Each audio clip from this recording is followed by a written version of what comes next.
मैं नितिन गांधी आप सभी का बहुत बहुत स्वागत करता हूं। आज के वीडियो में हम लोग ये डिस्कस करने वाले हैं कि अगर एग्ज़ाम यूजीसी नेट का सितंबर 2020 में अगर हो जाता है तो उस केस के अंदर एग्ज़ाम के अंदर जो कट ऑफ है वो किस तरीके की रहेगी। देखिए, अगर सितंबर 2020 के अंदर एग्ज़ाम इन केस अगर हो जाता है इस पैंडमिक के अंदर भी, तो बच्चों की अटेंडेंस बहुत ज़्यादा कम रहने वाली है, क्योंकि बहुत कम बच्चे सेंटर तक पहुंचेंगे देने के लिए। उसके पीछे बहुत सारे कारण हैं। हो सकता है कि कुछ लोगों का सेंटर दूर होगा और उनके पास अपनी प्राइवेट कन्वेंस ना हो, तो पब्लिक ट्रांसपोर्ट से जाना उनके लिए डिफ़िकल्ट होगा। और भी बहुत सारे रीज़न हो सकते हैं। हो सकता है किसी बच्चे की तबीयत ख़राब हो, ये भी हो सकता है कि किसी बच्चे की तैयारी बहुत अच्छी नहीं है, वो भी टेंशन की वजह से कई बार एग्ज़ाम देने के लिए नहीं जाता है। और भी बहुत सारे रीज़न हो सकते हैं जो इस बार बच्चा एग्ज़ाम देने के लिए नहीं जाएगा, जो मैंने लास्ट वीडियो में बहुत अच्छे तरीके से डिस्कस किए थे। तो ऑब्वियस है, कहीं ना कहीं जो है बहुत सारे पेरेंट्स तो अपने बच्चों को एग्ज़ाम देने के लिए भेज ही नहीं रहे हैं, कि उनको ये दिख रहा है कि हमारे बच्चे की जान ज़्यादा ज़रूरी है एज़ कम्पेयर टू एग्ज़ाम के। हमारा बच्चा ठीक रहेगा तो वो एग्ज़ाम फ्यूचर में दे लेगा। क्योंकि इस समय कोरोना वायरस इतना ज़्यादा फैला हुआ है कि कहीं ना कहीं जो है बच्चों के जो पेरेंट्स हैं वो थोड़े से डर रहे हैं।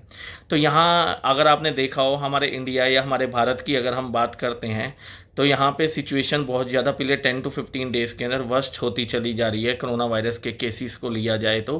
क्योंकि आपने देखा होगा 60,000 प्लस केसेस डेली बेसिस पे जो हैं आ रहे हैं, और डेथ भी जो है डेली बेसिस पे 800 to 1000 के बीच में अप्रॉक्स हो रही है।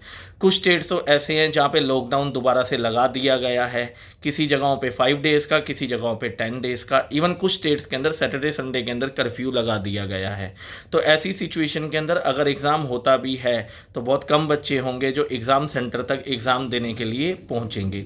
इवन अगर आपने नोटिस किया हो तो बहुत सारे स्टेट्स ऐसे हैं जो इस समय बाढ़ से प्रभावित हैं, तो उन स्टेट्स के अंदर भी बच्चे एग्ज़ाम देने के लिए कम पहुंचेंगे। तो इन केस अगर सितंबर 2020 का एग्ज़ाम कंडक्ट होता है तो बच्चे बहुत कम होंगे जो एग्ज़ाम देने के लिए जाएंगे।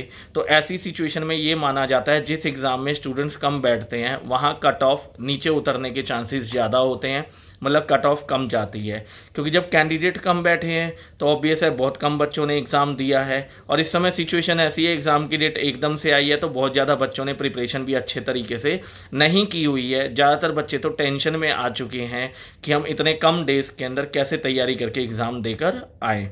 तो उस चीज़ को अगर हम दिमाग में रखें तो ये माना जा सकता है कि कट ऑफ इस बार बहुत कम रहने वाली है।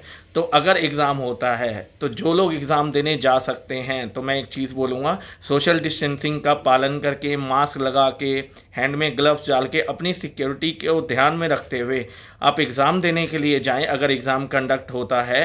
क्यों? और थोड़ी सी तैयारी अपनी अच्छी कर लें तो आपका पेपर क्लियर होने के चांसेस बढ़ जाएंगे, क्योंकि इस बार लग रहा है कि कट ऑफ बहुत ज़्यादा नीचे जा सकती है। बाकी आप सब अच्छे तरीके से अपना ध्यान रखिए। आपके एग्ज़ाम के लिए ऑल द बेस्ट। अच्छे तरीके से प्रिपरेशन आप लोग करिए और टेंशन बिल्कुल भी मत लीजिए, क्योंकि कई बार क्या होता है कि टेंशन की वजह से हमारी आती हुई चीज़ें भी ख़राब हो जाती हैं। ओके, वंस अगेन मैं बोला चाहूँगा सबके एग्ज़ाम के लिए ऑल द बेस्ट। अच्छे तरीके से जाइएगा, एग्ज़ाम देकर आइएगा इन केस अगर सितंबर 2020 का एग्ज़ाम कंडक्ट होता है। ओके मेरा बच्चा, bye bye, take care, enjoy.